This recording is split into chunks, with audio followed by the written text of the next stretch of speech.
Have you ever lain awake at 3 a.m., staring at the ceiling, convinced that nothing in your life has meaning anymore? Maybe you've just finished your fourth cup of coffee, hoping it'll jolt you out of this fog, but instead you feel heavier, not just physically tired, but as if something inside you has gone missing. Picture this. You wake on a Monday morning, your alarm buzzes, you snooze it twice. You finally drag yourself out of bed, dress on autopilot, and head to work. By lunch, you're mechanically typing emails you have no interest in, attending meetings where your mind drifts to empty thoughts, and scrolling social media feeds that bring neither joy nor annoyance, just a blank ache. At the end of the day, you collapse on the couch, eyelids heavy, but sleep eludes you. You lie there wondering what's wrong with you. Am I depressed? You ask. Burned out? You Google symptoms of burnout. You book a yoga class. You promise yourself you'll take it easy this weekend. But come Monday, the same emptiness greets you. What you're experiencing isn't just stress or fatigue. It isn't cured by rest days, vacations, or motivational quotes plastered on Instagram. What you're feeling is spiritual exhaustion, a depletion of the very life force that makes you feel alive. Long before our era of non-stop notifications and relentless productivity, the 19th century philosopher Arthur Schopenhauer described this silent malaise. He argued that at the heart of every human being lies an insatiable blind force he called the will, a force forever hungry, forever pushing us toward new desires, and yet never satisfied. Imagine a spring that keeps winding tighter and tighter, never releasing its tension. That is the human soul when enslaved by endless wanting. Every new achievement, every purchased gadget, every social media like merely momentarily soothes the thirst, only to awaken it again. And so you chase, you grind, you strive, yet inside you feel hollow. But here's the paradox. The very striving meant to give you purpose is what drains you. Every ambition, every expectation, every yearning siphons off your spiritual energy until you're left running on fumes. Tonight, we'll step into Schopenhauer's world to understand this. Modern affliction. We'll discover how our ceaseless chase for more success, more pleasure, more connection leads not to fulfillment, but to a profound inner emptiness. Have you ever paused to ask, why, after getting what I wanted, do I still feel unsatisfied? Why does that promotion leave you restless? Why does the newest gadget rarely bring lasting joy? And why, despite having more comforts than any previous generation, do so many of us feel spiritually bankrupt? In this video, we'll explore Schopenhauer's theory of the will, the unstoppable force driving our desires and the hidden engine of our exhaustion. Examine real-life scenarios, from the office worker trapped in endless deadlines to the influencer chasing viral fame, to see how spiritual energy is drained daily. Unearth unsettling truths about our cultural obsession with more, why more choices often breed confusion and regret, and why more achievements often breed disillusionment. Reach a dramatic turning point where you'll be forced to rethink everything you believed about rest, ambition, and the good life. Offer practical strategies to reclaim your inner vitality through awareness, boundary setting, and philosophical reflection, so you can begin to feel truly alive again. Before we begin, consider this. When was the last time you felt fully alive? Not just busy or distracted, but aware of your own aliveness, your own pulse. Was it yesterday, last month, or has it been so long that you can't even remember the feeling? If you can't recall, don't worry. You're not broken. This spiritual depletion is woven into the very fabric of modern existence. But just as Schopenhauer illuminated its source, he also pointed toward a path of liberation. Over the next few minutes, we'll journey into the depths of human desire, confront the dark shadows of incessant wanting, and emerge with a map to protect our spiritual core. So take a deep breath, Notice how it feels. In the stillness between your inhales and exhales lies the first flicker of awareness, your first step away from spiritual exhaustion. Are you ready to see what's really behind your tiredness? To discover why you're not just tired but spiritually drained? Then let's step together into Schopenhauer's world and perhaps find, at its end, a way to reclaim our own. Schopenhauer taught that beneath every thought and action lies a blind, insatiable force he called the will, an impulse that never rests, forever driving us toward one desire after another. Imagine waking each morning with a subtle ache in your soul. The promotion you earned last month no longer thrills you. The gadgets you bought yesterday already feel obsolete. You're caught on a treadmill of wanting, where each new satisfaction is followed almost instantly by a fresh craving. This is the essence of the will at work. Every achievement or pleasure offers only a momentary reprieve before your inner reservoir of energy is tapped again, forcing you to chase another goal, another sensation, another fleeting high. Think of Sarah, a corporate manager who finally lands her dream promotion. For a week, she basks in the glow of accomplishment, only to discover that her new responsibilities demand more hours, more stress, and more sacrifices. Instead of fulfillment, she feels depleted, her excitement eroded by the will's unrelenting pull. Or consider James, endlessly scrolling his phone, chasing validation in likes and comments.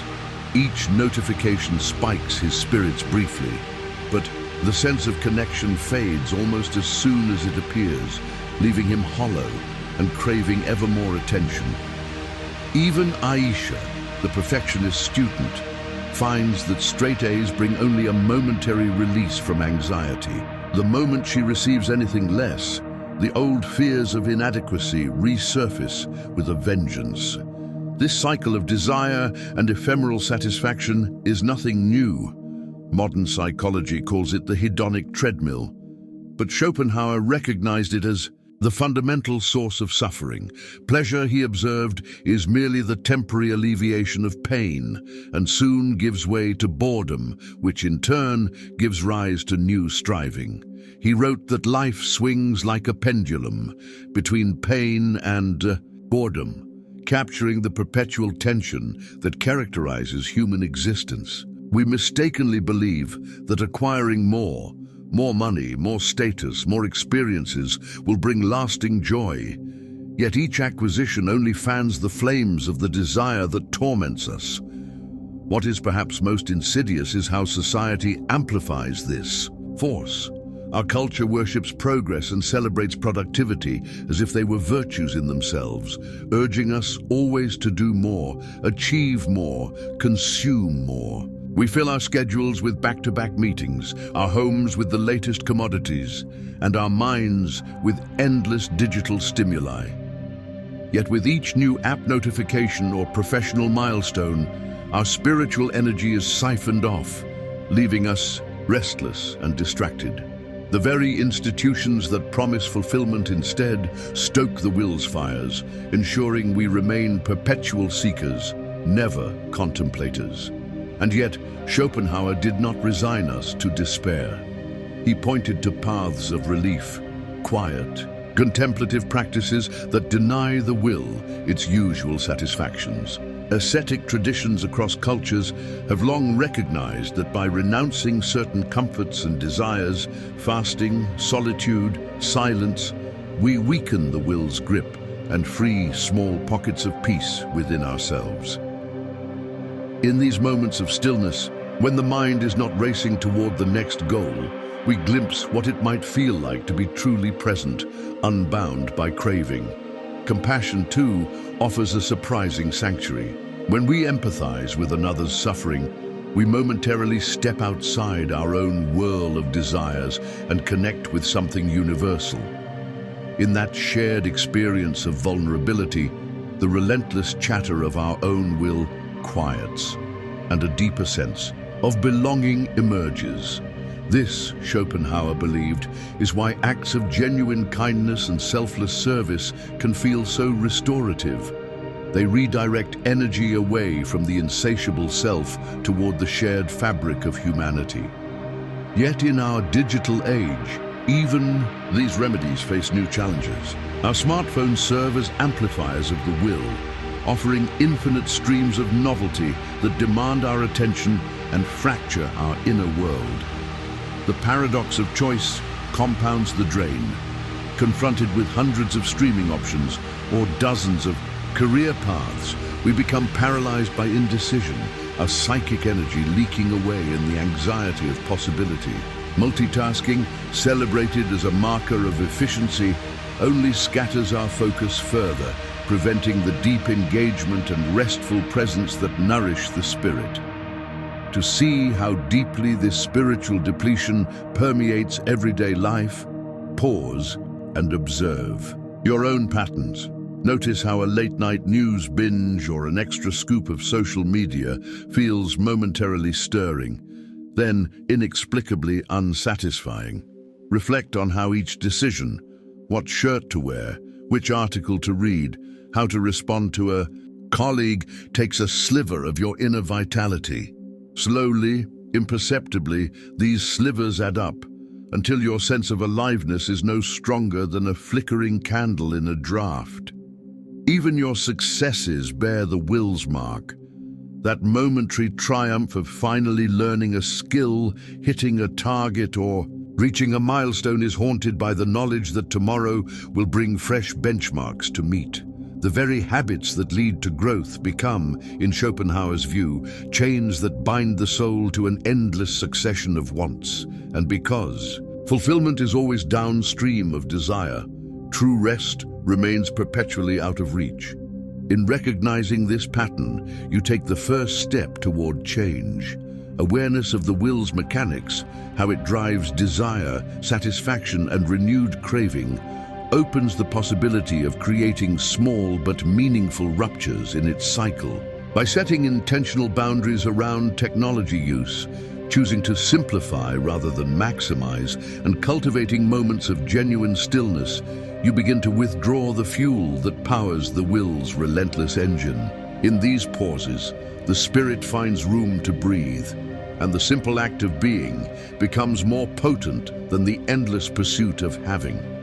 As this exploration deepens, you'll see that spiritual exhaustion is not a personal failing, but a universal condition deeply embedded in the architecture of modern life.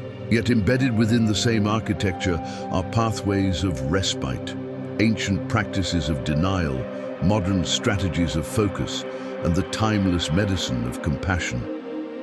Understanding the will and its impact on our inner world equips us to reclaim our vitality, transforming the grind of everyday striving into a conscious journey of awareness. And from that place of awakened presence, the soul begins to remember what it feels like to be truly alive. What if the very things you believe are keeping you afloat are actually dragging you under? Consider the countless notifications buzzing in your pocket. Each ping promising connection, meaning perhaps even validation. You answer them reflexively, thumb swiping through a river of comments, messages, news alerts. It feels like productivity, like engagement, as if you're weaving yourself deeper into the fabric of life. And yet, in those moments, your spirit drifts away. Studies have shown that heavy smartphone use correlates with increased anxiety, poorer sleep quality, and lower life satisfaction. In one survey, participants who limited their screen time by just 30 minutes per day reported measurable improvements in mood and focus. Yet we keep scrolling because each new headline or social media update nudges us toward the next hit of stimulation, the next temporary reprieve from the boredom that follows every pleasure. What if, instead of enriching your life, your phone is quietly draining your soul? Imagine the person who prides themselves on being the always-on friend. The first to reply to your text at 2 a.m., the one who shows up to every gathering, the one whose calendar is always full. They are lauded as reliable, generous, emotionally available. But beneath that veneer of attentiveness, an invisibility takes root, because while they are everywhere, truly present, they are nowhere. Psychological research into emotional labor reveals that constantly performing care for others without reciprocal nourishment leads to compassion fatigue, a state where empathy itself becomes exhausting and the self that gives is gradually erased. In the end, the always available friend discovers that despite being surrounded by loved ones, they feel utterly alone. And what of choice itself, our modern talisman of freedom? At the supermarket, aisle after aisle of breakfast cereals stare, back each box screaming with promises of taste and nutrition. You stand there, overwhelmed by color and claim, frozen between honey almond and chocolate swirl. A classic study by Iyengar and Lepper demonstrated this paralysis. Shoppers presented with 24 jam varieties were 6 times less likely to buy than those shown only 6. We celebrate the bounty of options as triumph, yet choice overload breeds regret. If you pick wrong, you lament, what if? If you pick well, you worry, what next? The more options you have, the more responsibility you shoulder, and the heavier the weight of potential failure grows. Contrary to the myth of empowerment, each additional choice is a drain on decision-making capacity, chipping away at your inner reserves. Pause for a moment and reflect on your morning routine. Did you skimp on breakfast because you were busy choosing the perfect oatmeal recipe you saw online? Did you sacrifice minutes of sleep to scroll through news feeds, telling yourself you needed to stay informed? Every split-second decision, what to wear, what to eat, what to say in a group chat, draws from the same finite pool of cognitive energy. Psychologists refer to this as decision fatigue. As you make more choices, your mental acuity and willpower dwindle. By evening, you might snap at a colleague or mindlessly eat a bag of chips, not because you're weak, but because the will's demands have exhausted your inner strength. Under the weight of your own decisions, you crumble and call it burnout. Consider the office where hustle culture reigns. The mantra is clear: busyness equals value, and burnout is a badge of honor. You see colleagues bragging about late nights and weekend work, an unspoken competition over who can push their will the furthest. When you stop to breathe, guilt gnaws. Am I slacking? Am I falling behind? Yet studies show that overworking erodes creativity and productivity. Chronic stress impairs memory, weakens immunity, and heightens the risk of depression.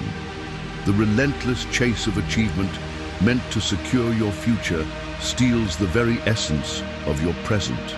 You become a machine, grinding through tasks, believing that one more success will satiate the will. But each triumph only fans its flames. Look deeper still. Our social structures themselves are complicit. We are taught from childhood to set goals, to climb ladders, to compete. Schools instill the notion that grades define potential. Workplaces reward the fastest, the brightest, the busiest. We applaud the individual who pushes themselves to the brink, while labeling those who seek balance as lazy or soft.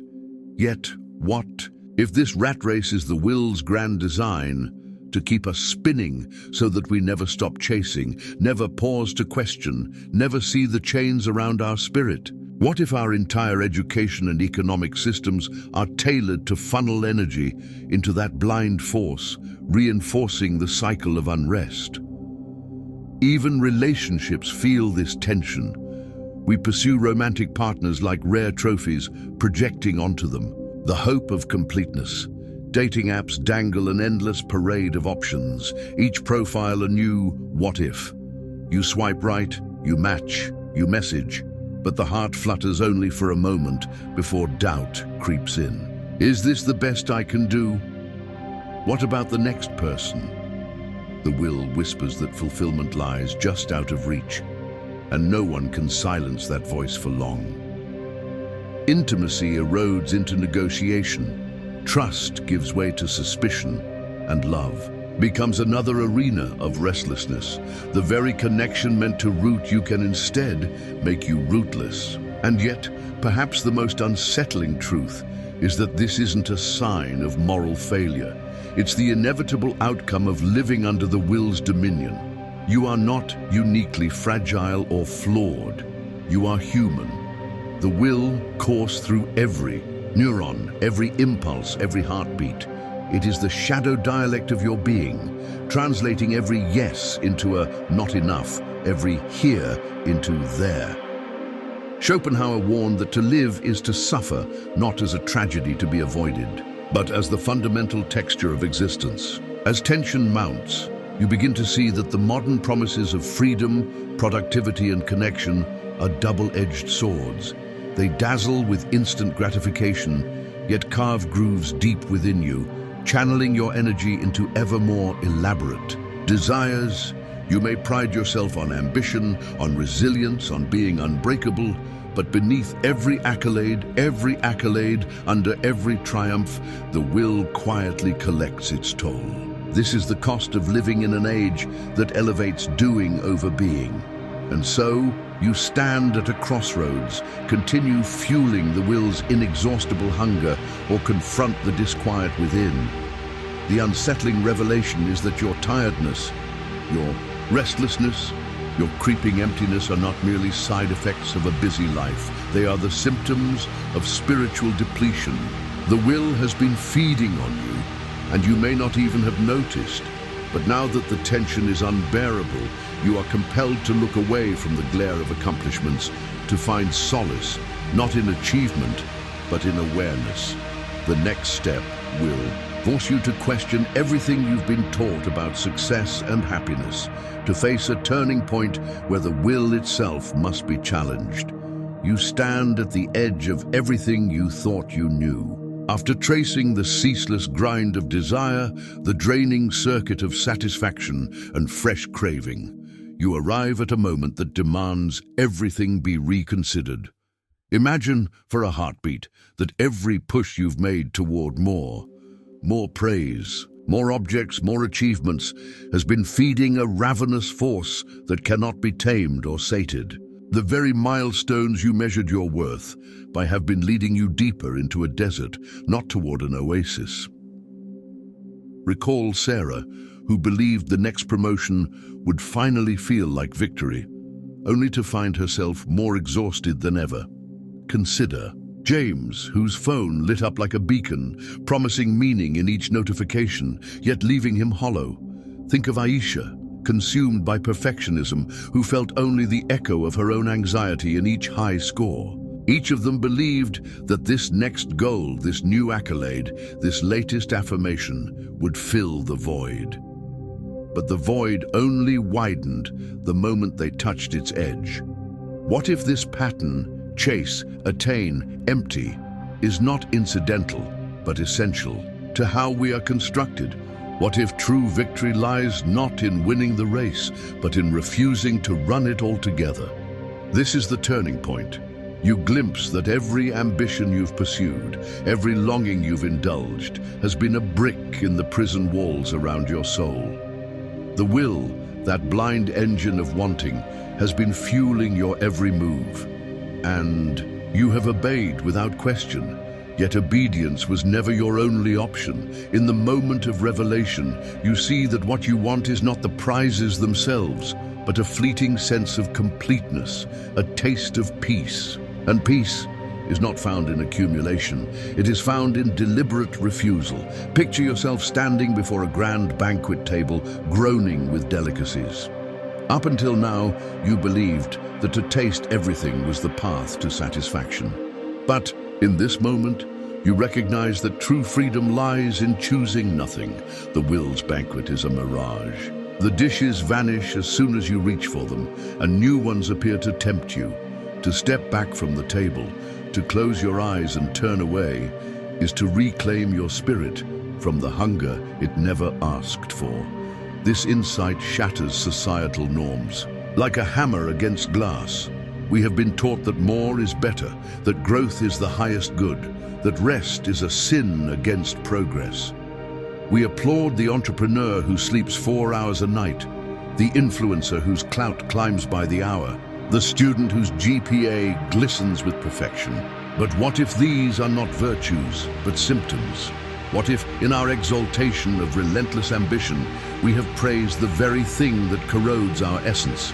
The shock of this realization can be disorienting. You may feel rage toward the self that demanded the next milestone, toward the world that lauded the go-getter, toward the phantom voice whispering that you're never enough. You may feel grief for the years spent in servitude to the will, for the moments of genuine presence traded for the next big win. And you may feel fear. What does life look like when you step off the treadmill? Who are you without the chase? But here lies the hidden promise. When you refuse the will's demands, even in small ways, you carve out a sanctuary inside yourself. It begins with tiny acts of defiance. You decline the extra assignment even though it might impress your boss. You set your phone face down during dinner and notice the conversations ebb and flow. You choose a single path forward instead of 30. And when doubts arise, you let them pass like clouds rather than chase them into storms of regret. In these moments, the will's howl grows faint, and you hear something else, a quieter voice, your own, speaking in the language of presence. Philosophically, this is the moment of reversal Schopenhauer hinted at when he spoke of denial of the will. It is not a grand ascetic retreat into caves. It can be as simple as refusing one more scroll, one more purchase, one more comparison. Each refusal is a strike against the fortress of desire. Each small victory accumulates, teaching you that your soul's worth is not tied to external measures. Imagine then that the true triumph is not a trophy or title, but the liberation of your own being. You awake in the morning, not racing to list your achievements, but breathing in the gentle reality of your senses, the creak of floorboards, the warmth of sunlight on your face, the simple joy of a deep, slow breath. The world is no longer a buffet of opportunities to be conquered. It becomes a landscape to be lived moment by moment. The climax of this journey is paradoxical. To gain everything, you must give up the chase. To become whole, you must relinquish. The idea that wholeness comes from acquisition. Society will label this countercultural stance as lazy, indulgent, even irresponsible. It will insist that you are wasting your potential. But history's greatest seekers, from hermit monks to contemplative philosophers, have known that stepping back from the tumult reveals the true terrain of inner freedom. This turning point demands a reorientation of values. Productivity no longer reigns supreme. Presence does. Achievement yields to acceptance. The future's siren call is silenced by the gentle power of here and now. When you anchor yourself in the present, fully aware, fully living, you discover that spiritual energy is not a resource to be spent on endless striving, but a wellspring that renews itself in moments of stillness. At this moment of epiphany, everything you've learned so far converges. The relentless drive of the will, the draining circuit of desire, the illusions of modern culture, all point to the same truth. Your spirit has been collateral damage in a war you never enlisted in. Now, at the climax of this revelation, you have the power to lay down arms. You stand at the threshold of a new paradigm, one where you are not compelled by an unseen force, but guided by conscious choice. The dramatic turning point shatters old narratives. Success is not measured in what you accumulate, but in what you can let go. Happiness is not the completion of desires, but the absence of needless wants. Freedom is not found in more options, but in fewer obligations. The climax of your story is not a crest of accomplishments, but a plateau of peace, a state where you no longer chase, but simply are. This is the shock that forces a re-evaluation of everything. You see that rest is not a reward, but a right. That saying no is not selfish, but necessary. that the greatest gift you can give the world is your undivided presence. As the realization settles, you feel an unfamiliar lightness. The weight of perpetual striving lifts, and in the void it leaves, a fresh capacity for wonder, joy, and deep connection emerges. And so, with hearts pounding and minds awakened, you prepare to step into the final chapter. You have glimpsed the abyss of spiritual depletion and turned away. You have seen how the will has sapped your vitality and chosen to resist. What follows is the path of resolution. A practical, conscious way to nurture the soul, to rebuild your inner reservoir, and to live not at the mercy of desire, but by the grace of awareness. The climax has redefined your quest, no longer to gather more, but to become more fully yourself. When you confront the relentless demands of the will and step away from its insatiable treadmill, you open the door to practical strategies that can refill your inner reservoir. The first step is intentional withdrawal. Choose small daily practices that deny the will its customary satisfactions.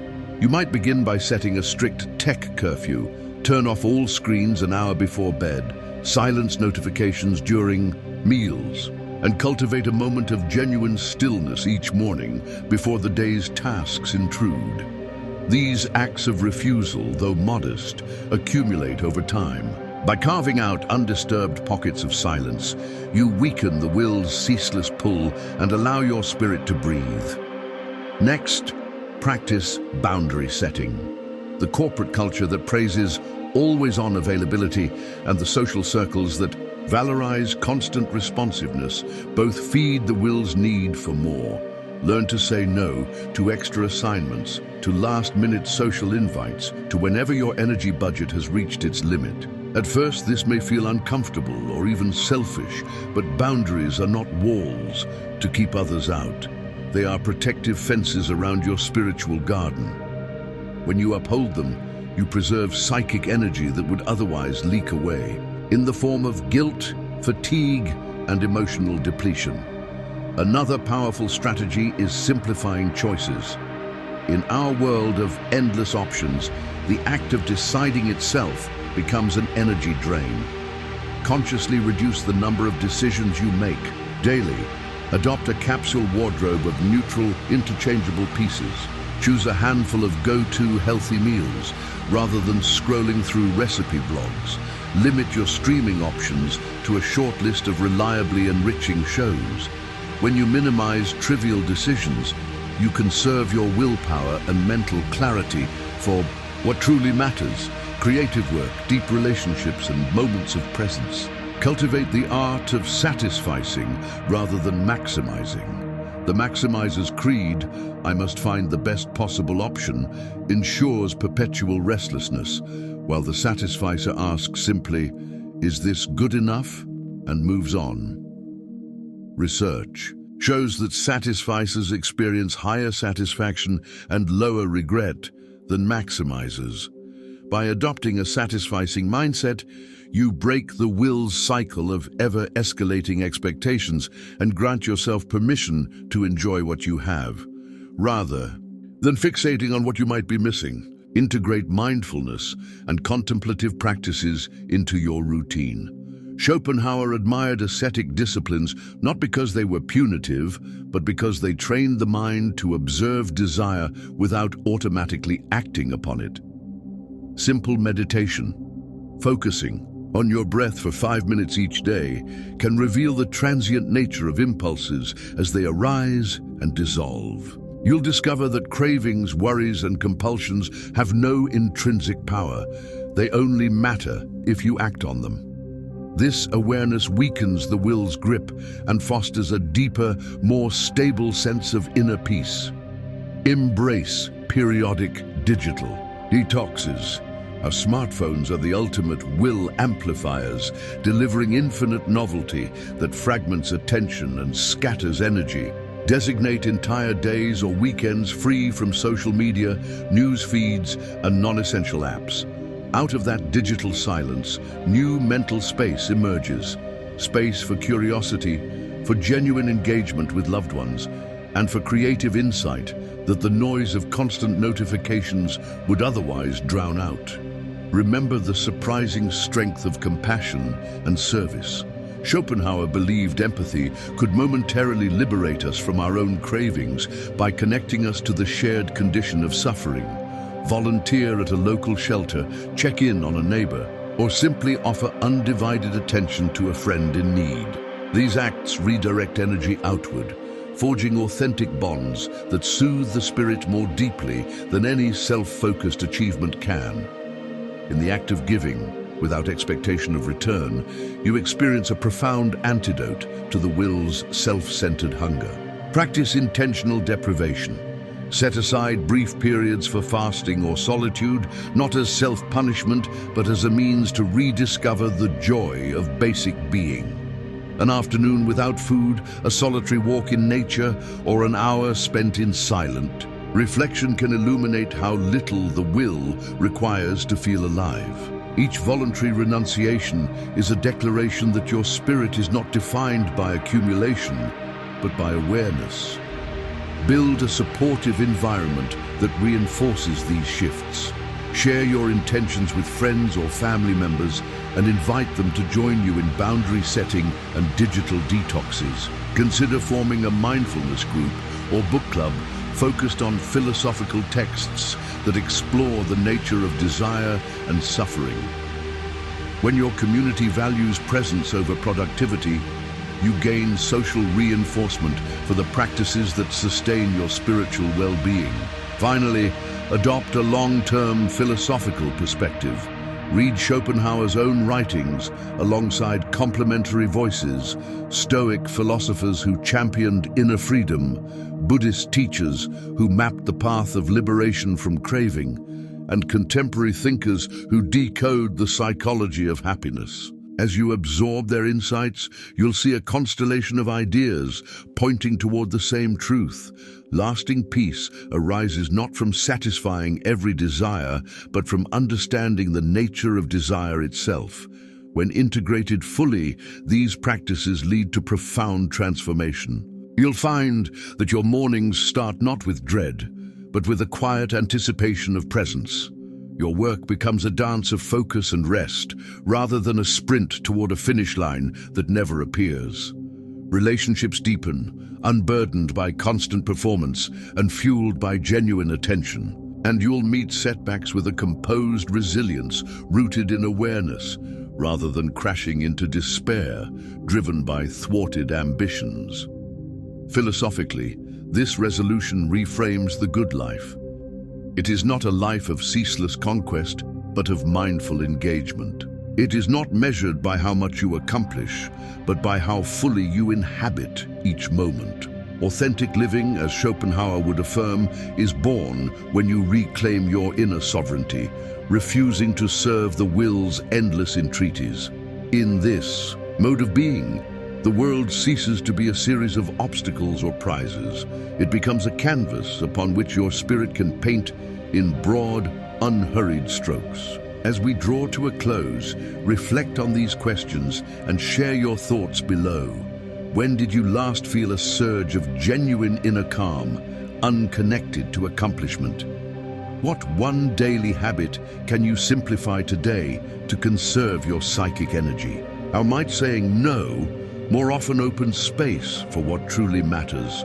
If this journey has illuminated something new for you, let us know in the comments. And if you found these insights valuable, please like, subscribe, and share this video with others who might be spiritually drained by the relentless demands of modern life. Together, let us build a community that practices presence over productivity, quality over quantity, and conscious being over unconscious striving. Thank you for watching. May you go forth with renewed awareness, reclaim your sovereign spirit, and discover the quiet power that lies in choosing to simply be.